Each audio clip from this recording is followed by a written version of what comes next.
Morning. This is Nita and Miss Panda with the Timepiece Garden. She's like, yeah, we're checking it out. Get some rainwater.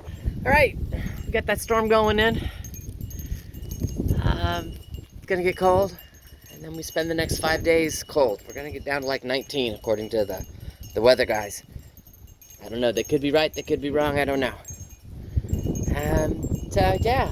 Well, I just got back from physical therapy. Last thing we do is ice my shoulder to prevent, swelling, etc. from where we've worked it.